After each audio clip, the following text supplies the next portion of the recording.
Sinimulan na ang pag-inject ng insecticide sa mga puno ng nyog. Ito raw ang nakikitang mabilisang solusyon ng mga otoridad laban sa pagkalat ng pesteng kokonlisap na marami ng puno ng nyog ang sinira.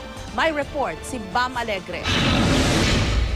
Binansagang Tree of Life ang puno ng nyog pero naghihingalo ngayon ang industriya ng nyog sa Region 4 dahil sa outbreak ng peste. Ang malakaliskis na coconut scale insect na umaatake sa mga dahon ng nyog kaya humihina ang produksyon ng mga ito. Matapos ang masusing pananaliksik, sinimulan na kanina ng pamahalaan ang paggamot sa mga napesteng puno. Una, ang pruning o pagtanggal sa mga apektadong dahon. Matapos ito, ang paglalagay naman ng patabang asin para lalong lumusog ang mga puno.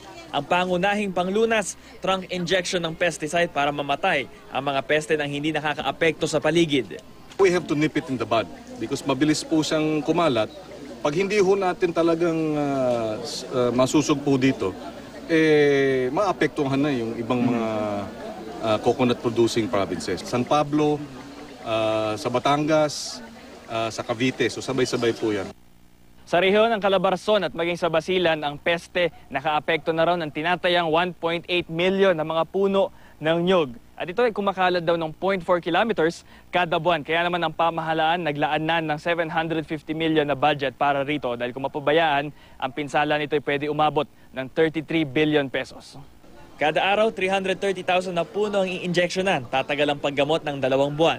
Paano naman kaya ang kabuhayan ng mga magsasaka habang ginagamot ang mga puno?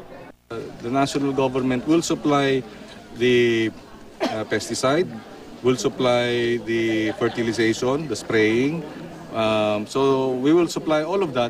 Ang isusupply naman ng ating mga nasa barangay, sa lokal, ay yung labor. Tapos may bayad pa, may replacement income. Bukod sa mga puno ng nyog, nakitaan din ng infestation ang mga puno ng mangosteen at lansones sa Tayabas, Quezon. Pero kampante ang DOST, Philippine Coconut Authority at UP Los Baños na epektibo ang kanilang locally formulated insecticide. Higit sa lahat, ligtas daw ito dahil wala nang bakas ng pesticide sa puno matapos ang 2 buwan.